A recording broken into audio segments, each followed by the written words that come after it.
Itu satu Kemayoran penuh, bayangin. Sudah gitu kita dinaikkan ke mobil, diarak-arak gitu, dibawa itu keliling Jakarta, bayangin. Sampai kita semua terharu keluar air mata. Setelah saya bersihin semua, saya kalahkan semua, baru mereka ribut.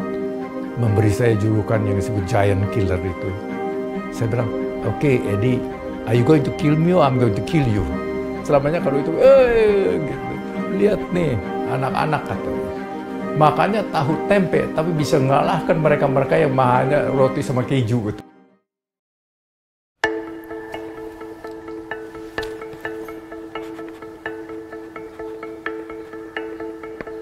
Ini pialanya pada kemana nggak tahu lah. Ngumpulin banyak lah. Dulu pialanya nggak bagus-bagus dari Bang Kartin. Tapi itu hanya satu lambang bahwa ini yang saya telah hasilkan gitu.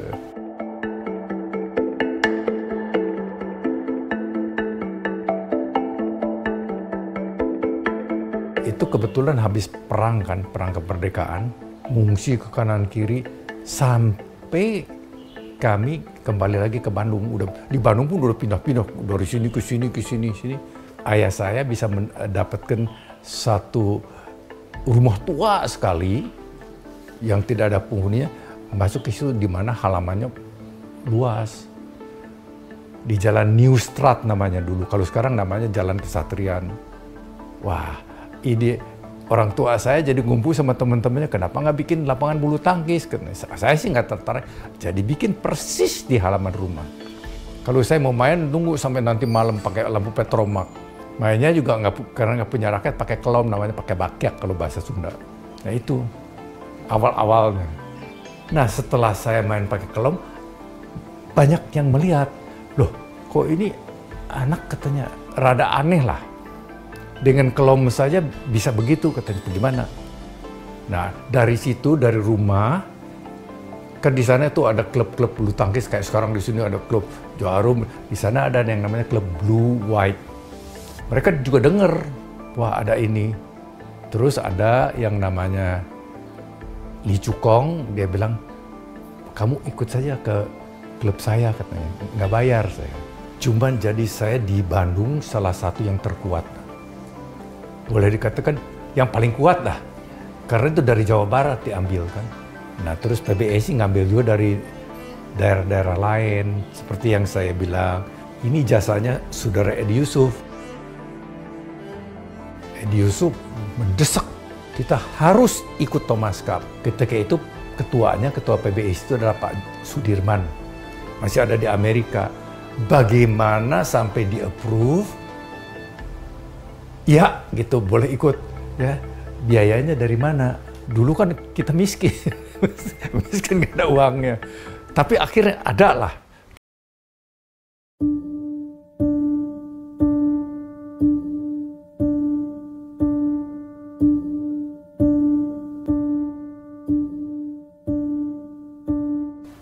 Ini orangnya nih, istilahnya pemain-pemainnya. Raden Yusuf, ayahnya Edi Yusuf, Lipo Jan, Nyoki B, ini non-playing captain, Ramli Likin, Tan King Guan, Edi Yusuf, saya, dan Ferry Sonopio. Kita kompak. Karena kita kompaknya itu kekuatannya luar biasa. Saya ceking kayak begini. Ini semuanya senang, coba bayangin dah. Tuh, bangga nggak pakai Garuda di sini. Kaosnya, kaos oblong 777, hidup Indonesia. Belakangnya Ferry. Ini saya yang diangkat ini. Ini Pojan yang angkat saya.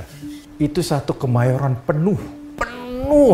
Bayangin. Sudah gitu kita dinaikkan ke mobil, diarak-arak gitu, dibawa itu keliling Jakarta. Bayangin. Sampai kita semua terharu keluar air mata. Ya buat kami sebagai pemain itu satu keberhasilannya. Jadi orang Indonesia itu tidak lebih bodoh dalam hal bermain bulu tangkis dibanding dengan bangsa-bangsa lain. Di situ juga kita bisa buktikan bahwa karena kita bersama itu merupakan satu kekuatan yang luar biasa. Yang di luar nalar ahli-ahli bulu tangkis lah.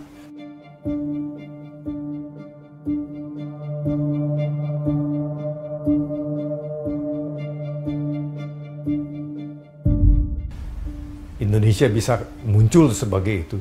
Mereka persnya juga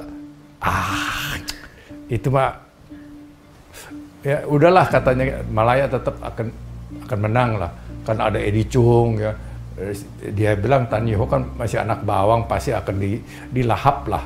Eddie-nya juga sudah istilahnya sesumbar di koran tuh, dia bilang I'll kill Joo Hock on the court. Saya ketawa-ketawa aja. Makanya waktu saya main sama Eddie, sengaja udah game kedua udah mendeketin, dia udah sempoyongan nggak bisa. Saya bilang, oke, Eddie, are you going to kill me or I'm going to kill you?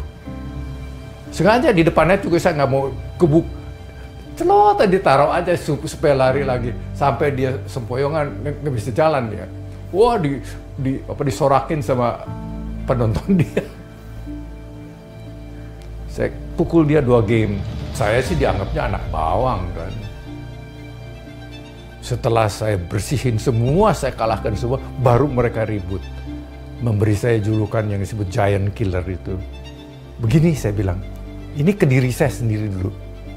Saya bilang, aku bisa lari sekian puluh kilo, aku bisa main tali ya sekian lama dengan kecepatan ini, aku bisa ini. Beranilah lawan. Jadi mempunyai satu keyakinan. Bung Karno selamanya memberi satu wejangannya yang sangat inspiratif. Selamanya kalau itu gitu. Lihat nih anak-anak katanya.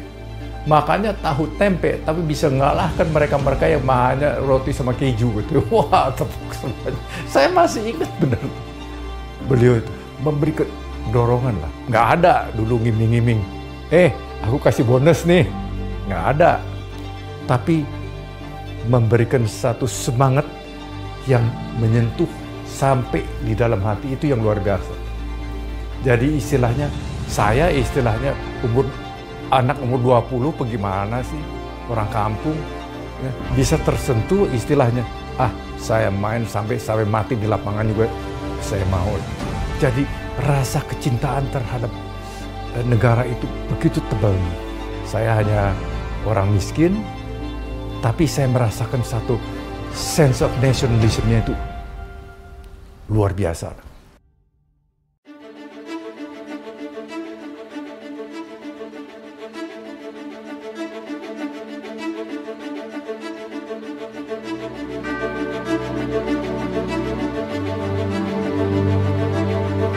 Nah ini kan menyentuh kan lagu kebangsaan, tapi sayang di atasnya nggak ada merah putihnya. Ini kan yang saya bilang, aduh sayang dah.